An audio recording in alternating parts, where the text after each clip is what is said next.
Hey, everybody. Welcome to the Buffalo Plus YouTube channel. I'm Mike Catalana. Please make sure to subscribe, like, and comment if you like our content here. It's just me at this moment. Normally, you get Dan Fates, Jenna Cottrell with me. There's plenty of content on there, including our latest podcast with all of us there. Plus, we do our show live every Thursday. So make sure you check that out. Something different this week because it's game number 17 in an NFL season. This is my 34th year covering the Bills. And actually, it's kind of funny. My first year covering the Bills, well, I came in at the end of the season at Channel 13 in Rochester, and it was the end of a strike year, which was a limited season where in the middle of the year they had a couple of games off. So it was odd. And here we are 34 years later, and it's an extra game. And the league is very different now than it was then. But hey, if you're a Bills fan coming down to the 17th game, it matters, and it matters a lot. And look, it hasn't been an easy season in total because there's been ups, but there's been big, heavy downs, I would say. Very different than a year ago if you look at what this season has been. But as you come into week 17, you're at home, you're playing the Jets, a chance to win the division title, which is goal number one, getting into the playoffs. So Bills already in the postseason. They get a chance to win the division. I talked about those downs. That's the part I think that gives people pause a bit about this year's team. You know, opening day, not a way you want to look, but that's way back in September. But that was a bad game for them. And then they rebounded from that. But look at the other losses, not even as much the Titans loss, because, you know, that's a really good team, ends up going to be probably the one seed. You lose in a one possession game. That's the NFL, the way it goes. But some of the other losses, obviously, Jacksonville, really bad. Maybe the worst of the McDermott era. The way they lost that first game to the Patriots, really bad. And I know the weather was a factor, but bad. But this team has found a way to bounce back. So as you get now to week 17 or game 17, week 18 against the Jets, Bills have a shot to do what they need to do, which is to win the division, get a home game. Would it be better to be a higher seed? I guess, but that's not the place they're in now, not likely to happen. So here we go. Let's look at this game and what it means. And I'll start with saying this, and we'll get to a little bit about the Jets in a minute. I think the Jets are going to play hard. I think they're in that position. I go back to 2018 with the Bills in the last week of the year. And you guys remember, Josh Allen was a rookie and they played really well. Allen was named player of the week. It was fun. And the reason it was fun was that team was trying to prove something, maybe to themselves. Players were trying to prove something, and they were going to take that into the offseason. However much things carry over, if you ask Bills players, it did. You started to feel a lot better about Josh Allen, and the next year they were in the playoffs. So if you're the Jets, Robert Saleh, the coach, they're looking to say, let's see how we stack up against a team that's likely, well, certainly in the playoffs and likely to win the division. So I think they're going to play hard. They're not as good as the Bills. But there are certain things I want to see in this game, not just for this game, but also going forward. And there's 5 players I want to watch. And I'm going to start with a guy that has had one of the strangest years of any Bills player, and it's Isaiah McKenzie. And I think we all saw what is possible with McKenzie in that game when they played at Foxborough against the Patriots. I mean, he was great in that game. And we're not just talking about taking the Cole Beasley role, because I think McKenzie's a different player than Beasley. I think he's quicker. I think he's faster. Is he as savvy? Absolutely not. That's what Beasley lives by. Beasley's tough as nails. But McKenzie gives them something. And last week they didn't need it as much. But I want to see a real role carved out for this guy. And it's not necessarily in the return game. I think those days have gone by. I got to be honest with you. Even, Stevenson makes me nervous. Running back kicks for the Bills. Sometimes I just as soon see, Micah Hyde back there on punts, and you let the kickoffs go in the end zone and play it from the 25. But that being said, I don't think McKenzie's going to have that role unless it's necessary due to injury in the playoffs. But on the offense, I think he's got a role. I think he brings something to this offense. I think he brings a dynamic of, I'll say, quickness and speed, shiftiness a little bit in finding his role. And Josh trusted him, certainly trusted him in that game in Foxborough. And he made some great catches. He made plays all over the field. And I'm going to say that I hope that was not an aberration. I'm not saying he's going to have, 9 catches for $125 and a touchdown in a playoff game. But boy, there's 2 or 3 plays he can make for this team because of what he does and what he opens up. McKenzie in motion is someone they have to keep their eyes on. Yeah, right. You're starting with Diggs first and foremost, right? He is your main guy, and everything revolves around Allen. But you can kind of see it when you're watching the game. And, we have a unique view in the press box, especially in Orchard Park, looking basically, at and behind the offense, more of an all 22 look. And you can just see it. When McKenzie's in motion, it gets things in motion. It causes the defense to react in some way. I like seeing that. I like him on the jet sweeps. I like the ball in his hands in those moments.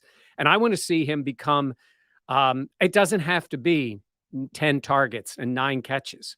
I do think there is a role, and I think we might see a little bit of that in this game. I don't think Sanders is going to play, and so he's been in and out a little bit and ineffective based on injury a little bit, and I don't know what his status is going to be for the playoffs dealing with that knee. My guess is they hold him out and then see where they are the next week when they start the postseason. But I'm telling you, I think Isaiah McKenzie can be a difference maker in small but impactful doses, right? Getting him on the edge, that speed is different. He beats man-to-man coverage. He does. And it's tough for teams to prepare for him, especially when Beasley's on the field too. And I think you can use both of them at times. I think you can find a role for McKenzie, whether it's in the run game or whether it is in the pass game. And, everybody talks about getting Breida on the field for his speed. I like Matt Breida. I think he's a really good team guy. I think McKenzie, in that way, with that speed, brings you more. I don't know if there's going to be a role for Breida. I think it's going to be, honestly, a different way they approach the running back position in the postseason. But I'm looking for McKenzie. Maybe not as much, but I'm going to be watching him this week. I want to see if Brian Daboll mixes him into the offense a little bit more than what happened even last week, and it becomes more of a regular thing. So I said the running back position. What I want to see out of Devin Singletary being our second guy is, it's going to become a trend. It's going to become the thing that McKenzie is at a running back as a real part of this offense. And we're not just talking about who's the guy that got the most ineffective carries in this game. They gave it to McKenzie 6 times. They gave it to Moss 5 times. They gave it to Breida 3 times, and they couldn't run it. They've run the ball better. Was it by necessity? Yeah, I think in the second half of the game against the Falcons, it's hard to say that with Josh Allen as your quarterback that it was necessity, but let's be honest. And please, Josh is awesome, but stop protecting him at every moment. He did not have a good game throwing the ball. He can't play like that in the playoffs. He made some bad decisions. I know balls were tipped. First one was terrible. Threw into coverage, mix up with Beasley, whatever it was. He turned it over, basically 3 passes out of 4, and the other one he threw into the ground. They started to run it in the second half. Yes, Josh was effective running the ball. It's a little simplistic to say this, but he's almost always effective running the ball. You need a back that can do that. I want to see now, with this on tape, I want to see how Devin Singletary runs against the Jets, who are not a great defense, when they sort of expect the Bills to be at least trying to run the ball more often. So my eyes are always on the backs just to see what they're giving them. I think the Bills have become a passable running game with McKenzie in the backfield. And I honestly think the offensive line loves it. I mean, they love Josh Allen, right? He gets them the gifts. They protect him. He's an MVP candidate. But, man, you just see something a little bit different in Ryan, call me Rick Bates, when he's out on the field, and certainly in Deion Dawkins when he's getting in front of plays, whether it's in the short pass game or the run game. Offensive linemen live for that. It's given them a little more of an identity. And again, I want to see it again. And then I'm going to want to see it next week, whether they're playing the Patriots, the Colts, the Raiders, whoever it ends up being. I want to see a little bit more of that. Let's go to the defensive side. A lot of talk this week on the rookie wall. And everybody's sort of looking at Greg Rousseau, right? The number 1 pick. And it's kind of amazing with him because it's even beyond the rookie wall. There's a good article by Sal Majorano, Democrat and Chronicle, about this with Rousseau, because we're not just talking about a guy who played his college career and then jumps into the NFL, and instead of playing 10, 11 games a year, now you're playing 16, 17 games. Rousseau didn't play last year. And it wasn't like he's played a ton of college football. In fact, he's played more games this year than he played in his entire career in college at Miami. I don't know if I expect Greg Rousseau in the playoffs to be a 50 snap guy constantly making pressure.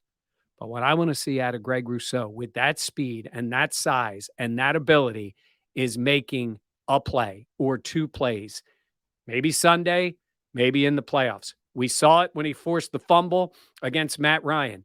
He has that ability. And if I said to you, Greg Rousseau is going to get 40 snaps in the game, pass rusher, and two of them are going to be very impactful, you'd take it right now because the Bills don't get a lot of that. They do not. I mean, come on. When Mario Addison might be your best overall pass rusher, great team guy, but come on, they need more. They need somebody to make a play. And I think the Bills are good enough defensively to hold down teams, but sometimes you need the sack. You need the strip sack. And what I want to see out of Greg Rousseau coming off that game with that speed, let's get after it a little bit on Sunday. Let's let teams, when they're game planning for the Bills, start at least with one eye a little bit on looking where 50 is. Where is that guy coming off the edge? Can he be that guy in the playoffs? Like I said, it doesn't take being a superstar. It takes making a play or two. Go back to last year's playoff, right? You've got Trey White. You've got Micah Hyde. You've got Jordan Poyer, who made the biggest play defensively in the playoffs last year. Taron Johnson wasn't a rookie. I'm not comparing the two, but I don't care whatever else Taron Johnson did the entire playoffs. He hits pick six against Lamar and Baltimore was the biggest play of the postseason, right? And it's what it takes in the postseason. You know, the players always say, I'm going to quote Stephon Gilmore, make a play, make a play. Yeah, make a play. I think Greg Rousseau has that ability. And you saw it, that speed, elite speed off the edge. That's what they've been looking for. So I always have my eye on him. I like to see him make plays. I think it's important. So we'll be watching for that. The other guy I'm watching for is Dane Jackson. And look, I think he's played well. You watch him out there. He's tough. He puts his head down. You haven't noticed him as much. Part of the reason was they haven't played against great passing offenses for the most part since he's been on the field, right? Obviously, with the exception of Brady and Tampa after Trey had been hurt. But teams are going to come after both he and Levi in different ways. And I'm going to see how Dane Jackson holds up. Now, the Jets do not have an elite passing game, but I'll get more into the quarterback in a minute. I want to see Dane Jackson play well again. I want to see him play like you can count on him. He has help, certainly in the secondary. We keep going back to Poyer and Hyde. That's what makes it so good. Levi, one of my favorite guys on the team, watching him play, just what he's done for this team. Are they going to go after him? Yeah, they always go after Levi. He's used to it. But I think Dane Jackson is a key. And when you look at the playoff matchups going forward, who are the passing teams you're worried about? Obviously, Kansas City. And in moments with the Titans, because, if they have Julio Jones and A.J. Brown, those are two guys you got to deal with. But they're not an elite passing team, and they're not a pass-first team. I mean, they're still a run team. And then, obviously, you have the Colts, Patriots, teams they'll likely meet in the first round. And you got the Bengals. The Bengals can throw the ball. Those are the games in the postseason.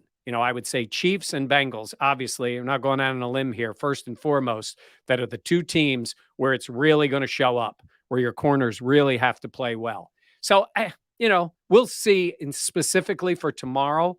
But look, this is the playoffs already, right? Just happens to be the Jets in the first round. It's winning and advancing. That's the way I look at it. Advancing to the home game and the division title. So Dane Jackson, again, done pretty well. Let's see what he does tomorrow, Sunday, leading into the playoffs the week after that. And now I want to switch to the Jets, and I want to talk about Zach Wilson a little bit. And, the beginning of the year, they drafted this guy, and I'm looking and going, man, BYU. Like, I know he made some throws, when it is pro day and everybody got all excited, but he hadn't played a lot of college football. He looks like he's 12. I know he's got an arm, but come on, we saw Sam Darnold make those throws in, 7-on-7 drills, basically. But I have to tell you, I've been watching a lot more of what the Jets have been doing, and you see something in this kid. Um, he can throw on the move. He certainly has an arm. He's not afraid to make the throws. And he's not the physical presence that Josh Allen is. But I'm telling you, you go look at some of these recent games. He's not turned the ball over. Again, he's playing against Miami. Defense, a little overrated for what everybody thought they were going to be. Jacksonville, I get that and all. And last week against Tampa, he's not afraid to make throws. They're starting to have a little more trust in him, and he's not turning the ball over. He can throw it on the run. That's the part I see a little bit of Josh Allen. He's got an arm. He has, you listen, Levi. I did a story for 13 Wham, and some of the sound bites are on here on Buffalo Plus.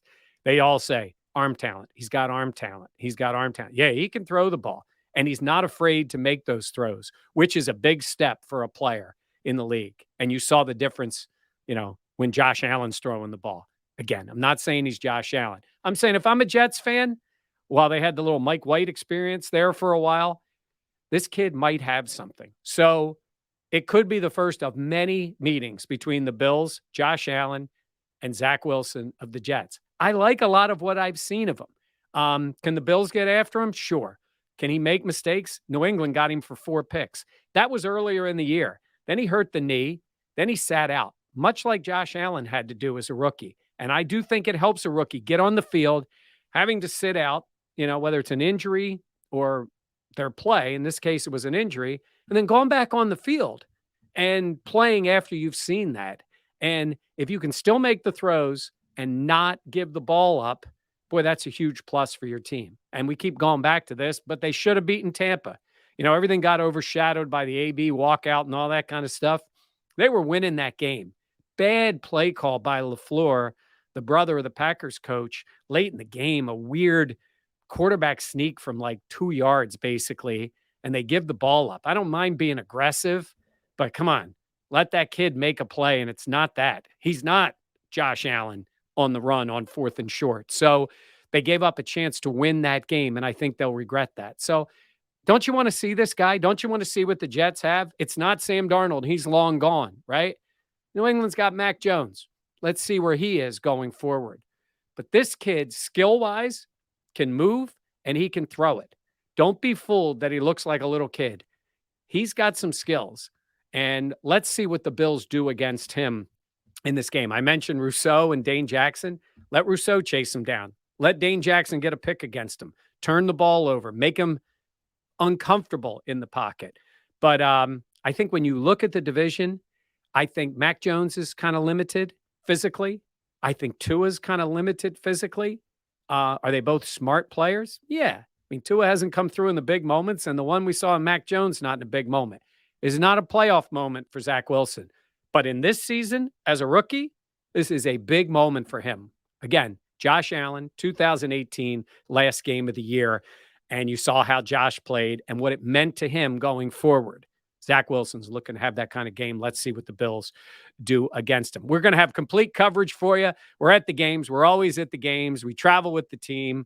Again, back in the playoffs, a chance to clinch it home. I joke with Dan and Jenna about being there in 1995. They were little kiddies. I was covering the game in 95 and 94 and 93 and 92. Yes, all the way back there. So I've seen this before, but for you fans to get a chance to see them have a hat and T-shirt game at home, they haven't had that. I mean, they clinched the playoffs on the road. They clinched the division last year on the road with no fans. Now they're home.